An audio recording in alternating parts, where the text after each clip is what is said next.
back to the subject of reaction at work. All right? Because this is where you and I meet the test, not in theory, but in the hallway, in the inbox, in the meeting where budgets tighten and tempers loosen. Work drama is universal. You see that.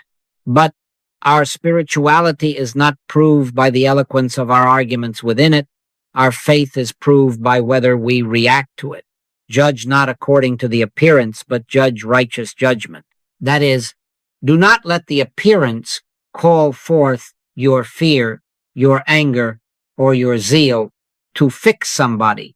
The degree of your faith will be shown in whether you can face the heat and neither fear, love, nor hate the appearance, but remain on the middle path. If you have faith, you will not rush to email. You will not rush to ally yourself with a personality. You will first refuse reaction. Now, hear this and let it settle. The moment you choose a side, you step out of the Christ standpoint and into personality. No man can serve two masters. You cannot serve the Christ within and at the same time serve the grievance of a department or the charm of a superior.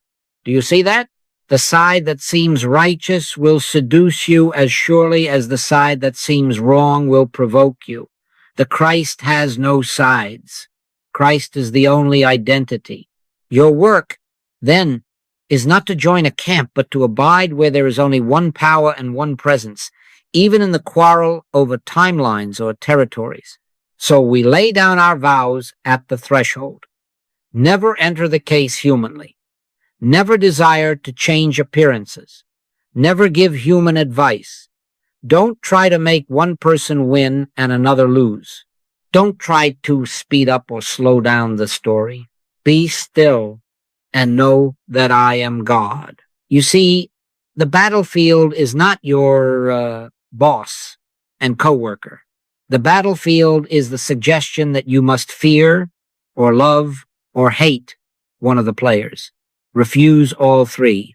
Let the appearance be what it is, without your emotional commentary. This is not indifference, this is obedience. This kind goeth not out but by prayer and fasting. Fasting from reaction, fasting from sides, fasting from the intoxicating belief that your opinion is a power. And now we set the vow for this entire talk, for this entire season of your work. We will be hired by no side, not even the side that hires us.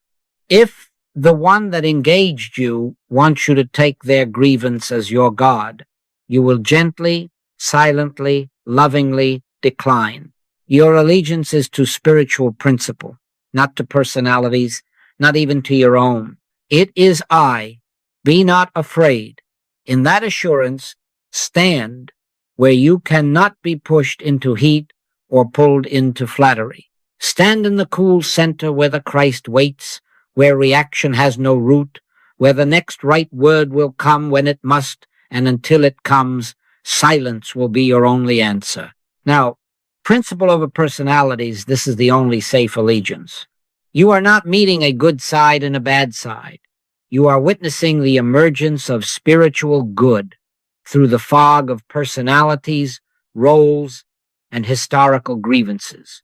We wrestle not against flesh and blood, but against principalities.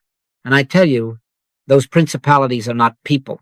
They are beliefs, patterns, mesmerisms that seem to snap onto a name badge and a title. Do you see that? The Christ in your boss is the Christ in your report, is the Christ in you. The rest is costume. If any man be in Christ, he is a new creature. And in that light, boss, peer, subordinate are words we use for payroll, not for prayer. Christ is the only identity. Therefore, do not let loyalty, fear, or flattery draft you into a camp. Neutrality is not apathy. It is fidelity to principle. It is saying, I will not betray the one by idolizing the many. It is the peacemaker's courage. Blessed are the peacemakers, which is not the flinching of a diplomat, but the steadiness of one who will not call two powers real. We are not here to defend a person or to attack a person. We are here to bear witness to one power operating as harmony. Even if every report says there is no harmony here, there is only one power. And now hear the shock. God is not a power you wield against a person or for a person. God is not a club. God is not a tool. Nobody knows what God is. But the activity of God as principle dissolves the need to pick champions or villains. Judge not according to the appearance, but judge righteous judgment. So the practical anchor is this. Before you speak, before you type, before you nod at the narrative of the nearest ally, ask within, am I answering a person or honoring principle? If a person is pulling the answer, be silent. If principle is forming the word, you will feel the click, and it will come without heat.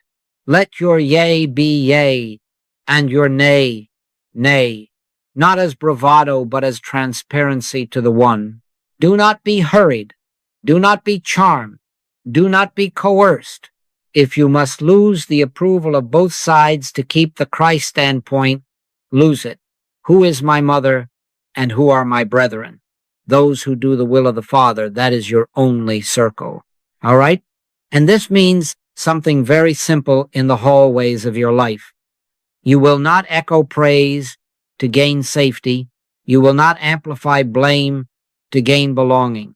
You will stand where the inner river runs. If the one that engaged you demands fealty, let them keep their demand. You keep your silence until principle moves you.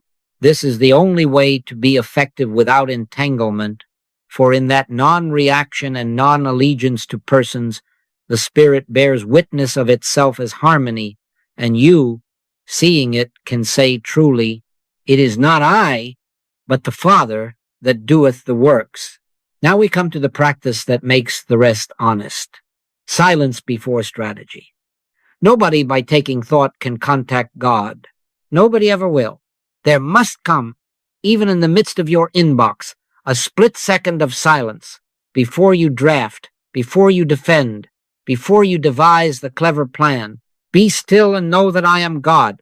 You see, if the knowing is not preceded by the being still, then we are only rearranging appearances with anxious hands and calling that progress.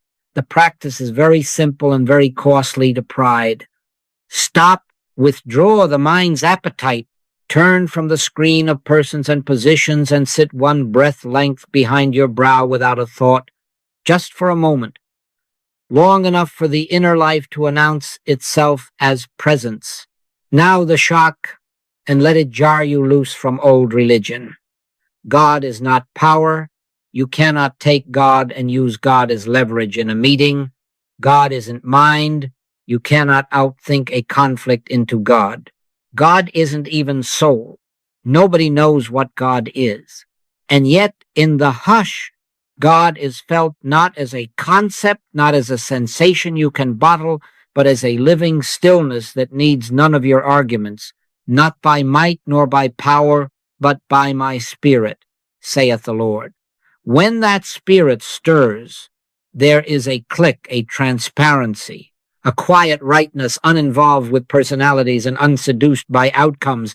Until that click, be dumb, let your words be few. This kind goeth not out but by prayer and fasting. And I tell you, the fasting in the office is not from lunch. It is from mental noise, from emotional appetites, from outcome chasing. Fast from defending your image. Fast from rehearsing your side. Fast from the righteousness of your memory verses. Forget all the truth you ever knew. Yes, forget it until the inner click arrives. When thou prayest, enter into thy closet, the secret place within. Shut the door on the thread, on the metrics, on the heat, and pray not with many words, but with none. Wait. Picture the moment. The chain is hot. People are CCing superiors. Your name is invoked to tilt the scale. The mesmerism says, answer now. Take the bait. No. You swivel your chair from the screen. You close the physical eyes, or you keep them open and unfocused, and you refuse to think a holy thought. You rest empty-handed. 30 seconds, 60 seconds, 2 minutes, until the tide within turns. Sometimes the click brings a sentence that serves both without serving either. Sometimes it brings a delay. Sometimes it says do nothing. If the one that engaged you wants you quick and noisy, let them have their want. You keep your obedience. Thy Father which seeth in secret shall reward thee openly. Only after contact do you send, schedule, or decide. Otherwise, you amplify the appearance. Without the click, even a wise email will carry heat. With the click, even a simple, let's hold this and meet at 3 will carry peace. Stand still and see the salvation of the Lord, not as spectacle, but as the quiet governance of your next move. Contact God, then email. Contact God, then speak. Contact God, then plan. In that order, or not at all. It is not I, but the Father that doeth the works. Let us walk right into the scene. Your boss calls you in, shuts the door, lowers the voice. We have a problem. Chris is dropping the ball again. I need to know if you see it the way I do. Do you feel it? The hook, the heat, the invitation to triangulate, be loyal to me against them. The human reflex rises like a tide. Defend the coworker to be noble or flatter the boss to be safe. Both are entanglement. Both are sides. No man can serve two masters. Do you see that? The temptation is not about justice. It is the age-old urge to belong to a camp. And the minute you accept the premise of camps, you are out of the Christ standpoint. Now, the method is not argument, it is absence. Step out, be still. Set a watch, O Lord, before my mouth. Keep the door of my lips. You breathe once into the secret place, and inwardly, not with words, the boss can hear you acknowledge. Christ is the only identity here. There is only one power. This is not personal. This is a universal belief of blame, seeking a host. You are not consenting to incompetence, and you are not consenting to flattery. You are withdrawing consent from the mesmerism of blame as power. God is not power to be used for or against a person. Nobody knows what God is, but in the stillness, the presence becomes the government of your next move. Be still and know that I am God. Wait for the click. It may come as a soft clearing, a transparency without heat. It may come with a word or with the instruction. Not yet. If it does not come, be willing to appear slow. If the one that engaged you wants speed more than light, let them have their want. You keep your obedience. This kind goeth not out, but by prayer and fasting, fasting from taking the bait. Then, from the click, you speak to principle, not to personality. Your words are simple, factual, disarming. I want us to see this clearly. What precisely did we commit to deliver, and by when? What's the current status against that? What dependencies were assumed? May I walk through the timeline and artifacts before we draw a conclusion? Do you hear it? Clarity, process, facts, next right step, no accusation, no alliance. Let your yea be yea and your nay, nay. If data is missing, you ask, would it serve to bring Chris in for 10 minutes to align on definition of done? You are refusing to adjudicate a person. You are illuminating a path. Often, at that point, something surfaces. A hidden dependency, a scope change, unrecorded, a handoff lost between calendars. The boss sees a gap in process rather than a villain. The coworker, when invited, is not summoned to the dock but to the table. A soft answer turneth away wrath. Without fanfare, roles clarify. This lives with product, this with engineering, this with ops. Here is the next right milestone. No one is shamed. No one is crowned. Work moves without winners and losers. And you, having taken no side, have served both without serving either personality. Afterward, alone, you give thanks, not that a person was vindicated, but that the one revealed governance.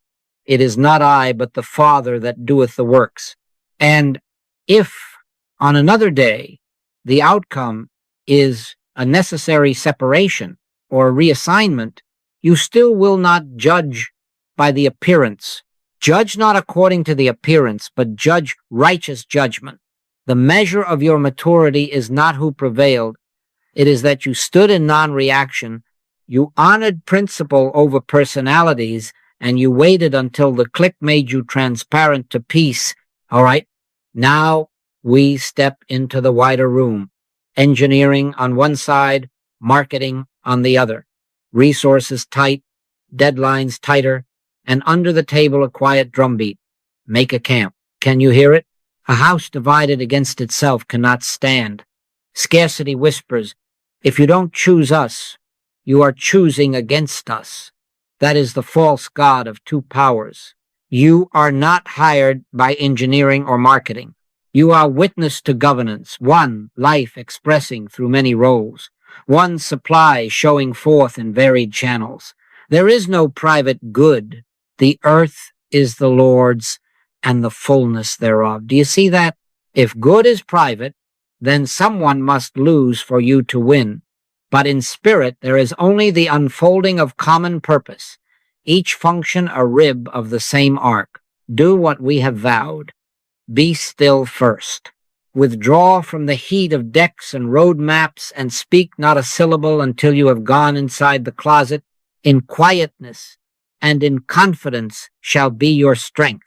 God is not a power you can wield for product against go-to-market, nor for go-to-market against product. God isn't mind. You cannot solve this with superior argument. Nobody knows what God is, but in the hush, supply is felt as presence, purpose as an inner alignment, and the hypnotism of camps dissolves. Wait for the click from contact. You name not enemies but ends. Our shared aim is to delight the customer and sustain the business. Can we agree our common metric is retention in Q3? Do you hear the shift? You surface impersonal constraints, capacity, compliance windows, vendor lead times, budget envelopes, without accusing a person. We wrestle not against flesh and blood, but against principalities. And these principalities are not Bob or Priya. They are calendars and contracts and beliefs of lack projected onto people with name badges. Now, with the heat drained, you can invite light. What experiment would allow truth to prove itself without a bet the company decision? Propose little altars where reality can speak. A 2-week pilot in one region, a shared metric dashboard both teams read from daily, a time box spike to test the riskiest assumption. Prove me now, herewith, saith the Lord of hosts, if I will not open you the windows of heaven. Not prove my side, prove the presence. The click will sometimes say, merge the roadmaps, sometimes run marketing's test while engineering refactors, sometimes pause both projects for a quarter to stabilize billing. If the outcome offends both egos but serves the organism, let it be. Let patience have her perfect work. You see, when scarcity is not fed, options appear that were not thinkable in the camp logic. When there is one power, one supply, one life, there is also one conversation. Is Christ divided? No. Then the body cannot be. If a pause is required, accept it without drama. If a merge erases a pet initiative, release it. Your prayer is not for your domain to land the headline. Your prayer is that harmony reveal itself as the only report. Seek first the kingdom, the inner rightness, and all these things, even budgets and bandwidth, are added, and you, unseen, have done your work. You refuse sides. You held to one purpose. You let God have its perfect work. All right, let us unmask what drives the heat so that you are no longer hypnotized by the masks. Most of what you call conflict at work is not personal at all. It is weather, universal belief blowing through the building, scarcity, status, survival. Do you see that? This is not Bob's meanness or Priya's insecurity. It is a drift of thought that has learned to wear faces. We wrestle not against flesh and blood, but against principalities, and these principalities have names like not enough, be above, and save yourself. The moment you take it personally, you grant it a power and a law. The moment you recognize it as weather, it loses your electricity and passes. So we practice diagnosis and de-identification. This has nothing to do with this person. This is a universal belief. Right now, I nullify any seeming effect from a universal belief. There is no law supporting envy or fear. Say it within, not as incantation, but as witness. There is only one power, one law, one life. The Lord is my shepherd. I shall not want. If I shall not want, scarcity is without law. Consider the lilies, they do not elbow for status. Their radiance is not a competition. Take no thought for your life, what ye shall eat. For survival, anxiety is not governance, spirit is. When you let these ancient assurances stand in you, the face across the table is freed from your judgment, and you are freed from your fear. Treat blame, rumor, and urgency as contagions without law. There shall no evil befall thee, neither shall any plague come nigh thy dwelling. And I tell you, that includes the plague of a forwarded rumor and the virus of a false deadline. They cannot attach to the Christ identity. If a slack thread spikes with whispers of a reorg, you do not forward, you do not feed it. You turn within and declare, this suggestion has no law, no cause, no channel. Right now, I nullify any seeming effect from universal belief. Then, if action is required, it will come as clean inquiry, not as panic. Is there a source of truth on this? Until then, let's proceed with our plan. If a leader sprays urgency like gasoline, you breathe, you fast from reaction. This kind goeth not out, but by prayer and fasting. And you ask, what specifically is due, when, and what can be descoped without harm? The fog thins in the presence of one who will not inhale it. Status is the same. A colleague's win need not be your threat. That is a universal belief playing musical chairs. Is Christ divided? No. Then there are not two goods fighting. Say within, there is no law of comparison in spirit, there is only fulfillment in function.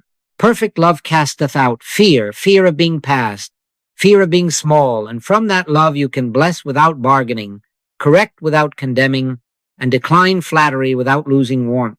Do you see what happens? Non-reaction becomes not a heroic strain, but the natural consequence of seeing the error as impersonal and lawless.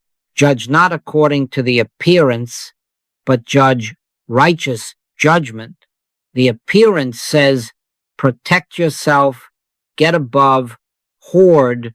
Righteous judgment says, there is one law here, harmony, and I stand in it.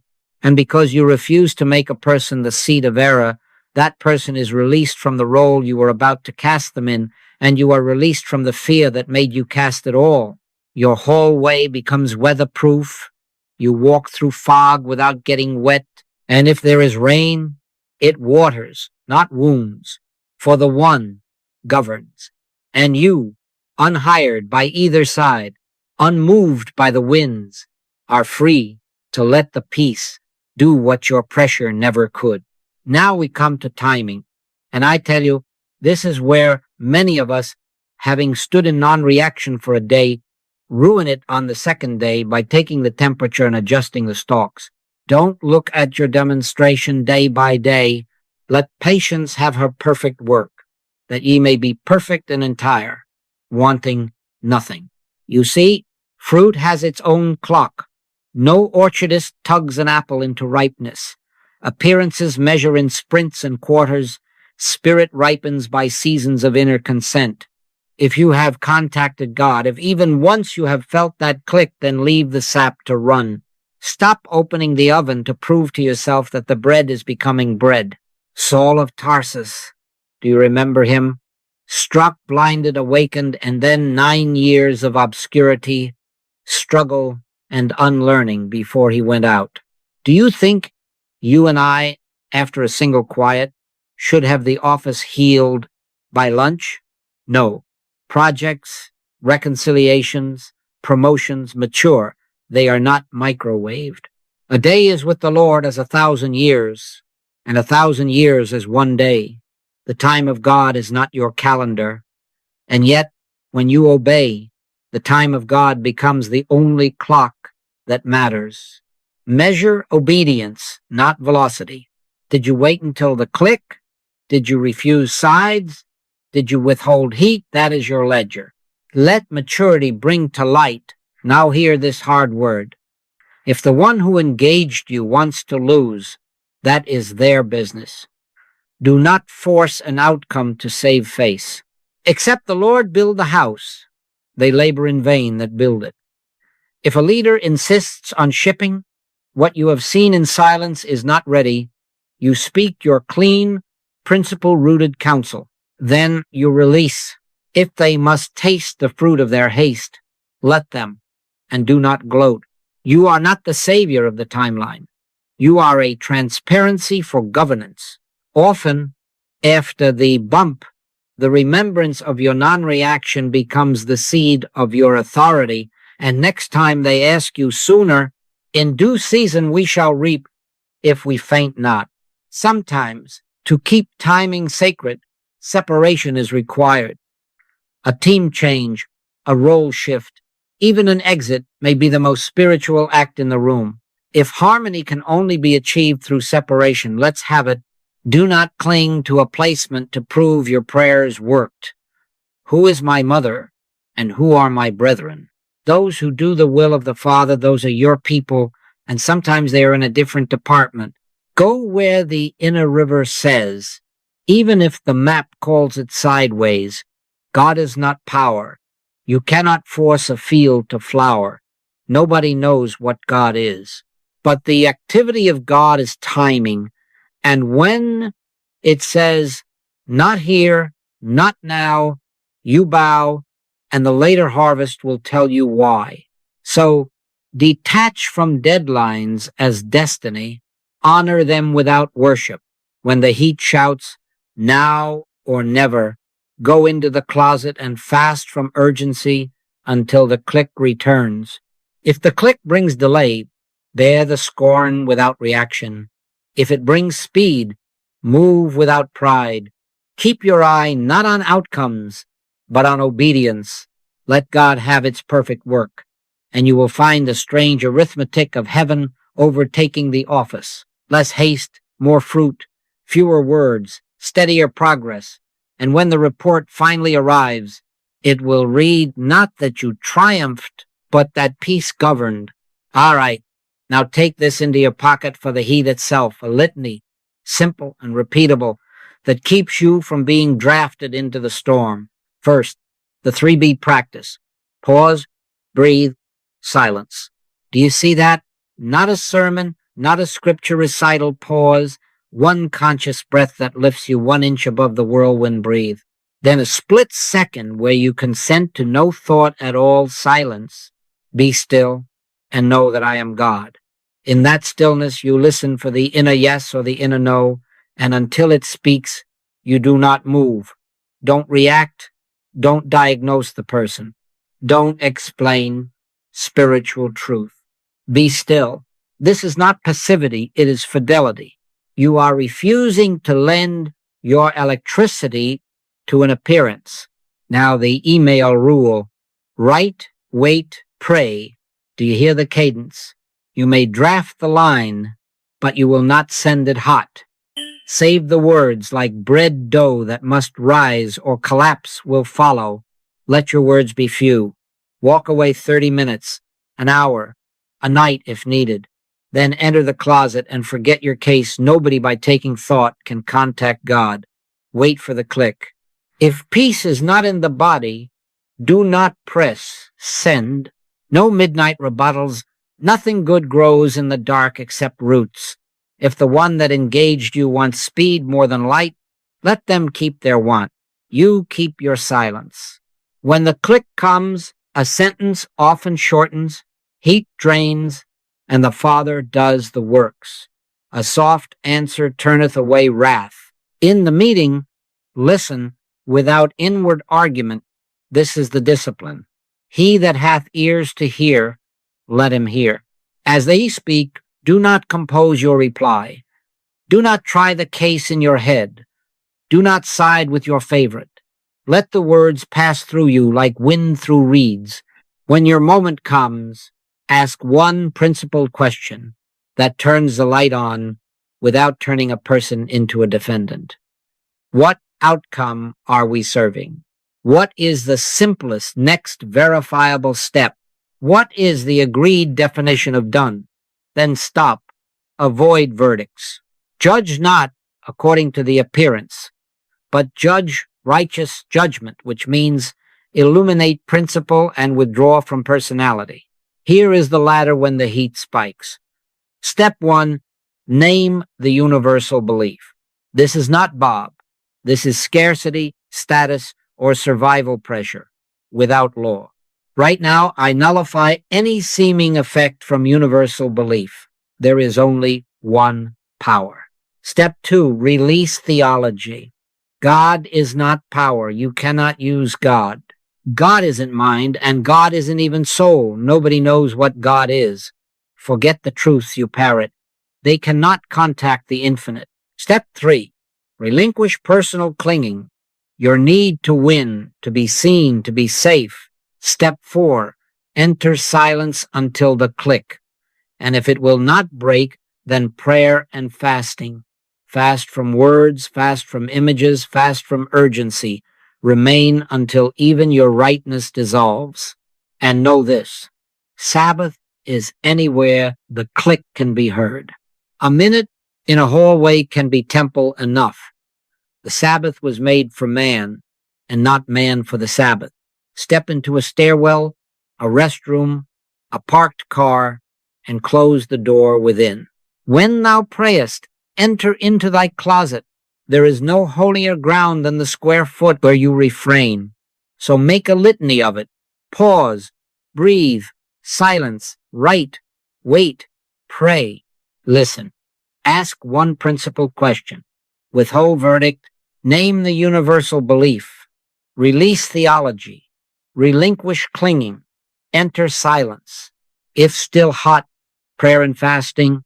Repeat until the peace that passeth understanding is the atmosphere of your work, and you will find, without fanfare, that the Christ standpoint has kept you, and harmony, not your pressure, has prevailed. Now, how shall you know that you are growing? Not by the scoreboard of outcomes, not by who called you wise this week, not by whether the plan moved your way.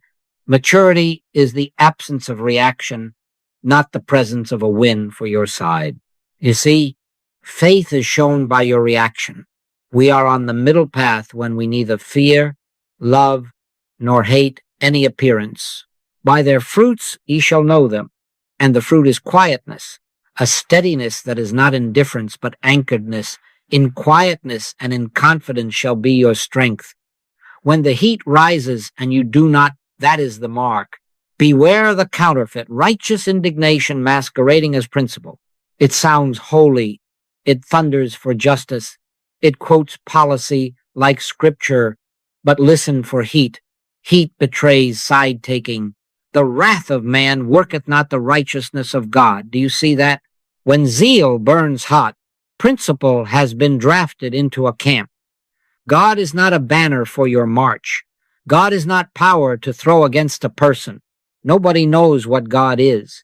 The activity of God never needs your rage. Righteous judgment is cool and clear. It names the law and refuses the person. If your words carry scorch, wait. If your heart races to be proven right, fast. This kind goeth not out but by prayer and fasting. And when you slip, and you will do not try your own case and lose twice. Do not argue with yourself. Do not heap shame on top of heat. That is only another reaction, another side. Turn simply, quickly, inwardly. Be still and know that I am God. Drop the self-lecture. Forget all the truth you ever knew. Return to the closet and wait for the click. Neither do I condemn thee. Go and sin no more. Start again in the next breath. 70 times 7 you will start again, and every return shortens the interval between flare and peace until the flare itself does not rise. How, then, does validation arrive? As steadiness, fewer spikes in the body, you catch the tug sooner, your speech becomes cleaner and shorter with less embroidery to justify a position. Emails shrink and cool. Timelines soften from ultimatum to clarity. Meetings end with one next step instead of 3 recriminations. You begin to notice unexpected reconciliations. An old antagonist volunteers a bridge. A stalled initiative finds a quiet path. Someone says, I don't know what changed, but the room feels different. Sometimes the transformation is private.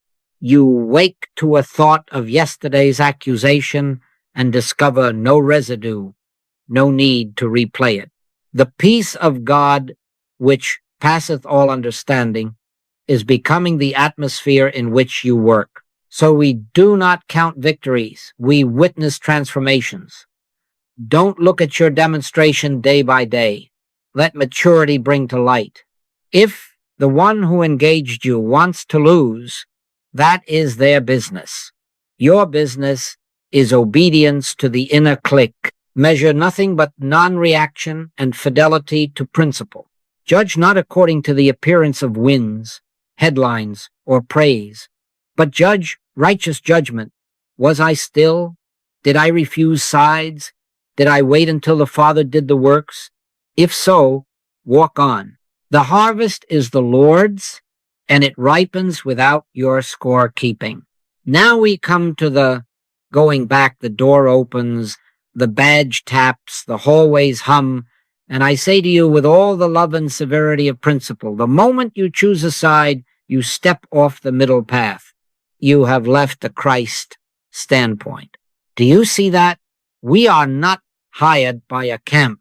We are not under obligation to please the personality that flatters us or to rescue the personality that fears us. Judge not according to the appearance, but judge righteous judgment. Our allegiance is to principle alone, to the invisible government that orders without taking hostages. We are effective only so long as we refuse reaction and refuse sides. The minute you accept a human banner, your light narrows to a torch, and you become a soldier instead of a witness. Stay with principle. Shift the identity before you cross the threshold. Never believe in a selfhood apart from God. Christ is the only identity. Enter rooms as witness, not warrior, as transparency, not talent. I can of mine own self do nothing. The Father that dwelleth in me, he doeth the works. Let it be so with you. Be still in Christ. Let Christ's will be done on earth as it is in heaven. That prayer is not a phrase. It is a posture. It says, within you, I will not argue, defend, or perform. I will behold and I will consent. And in that beholding, the heat has nothing to grip, and the will of heaven appears as order here. Now the walk itself, each meeting, each email, each decision, be still first. One breath, one inward bow, one refusal to be drafted by urgency. Wait for the click, then speak simply. Let your communication be yea, yea, nay, nay. Do not embroider. Ask the principled question. Illuminate the next right step. And all the while, carry this reassurance as the atmosphere you bring. Be of good cheer, it is I. Be not afraid. When you feel the pull to prove, remember, peace I leave with you. My peace I give unto you. Let not your heart be troubled, neither let it be afraid. If peace is absent, remain silent until peace returns. If peace speaks, follow, and outcomes release them. If harmony appears through change, blessing, or separation, let it be. If a reassignment is the cleanest mercy, let it be. If a role closes and another opens, let it be. If the one that engaged you wants to lose, that is their business. Your business is fidelity. Sometimes the most spiritual act is a letting go. Who is my mother? And who are my brethren? Those who do the will of the Father, find them and stand with them, even if it means standing alone for a season. Don't look at your demonstration day by day. Let God have its perfect work. The fruit will tell its own story in its own hour. So go now, unhired by either side, unhurried by rumor, unarmed but for silence. Go as one in whom the closet travels, who can step into a stairwell or a breath and find the altar. Go with the middle path under your feet and the word in your heart. Lo, I am with you always, even unto the end of the world. Walk back into the office free of camps, anchored only in God contact, and watch harmony reveal itself without your strain. And when it does, you will know it was not I, but the Father that did the works. Peace to you as you go.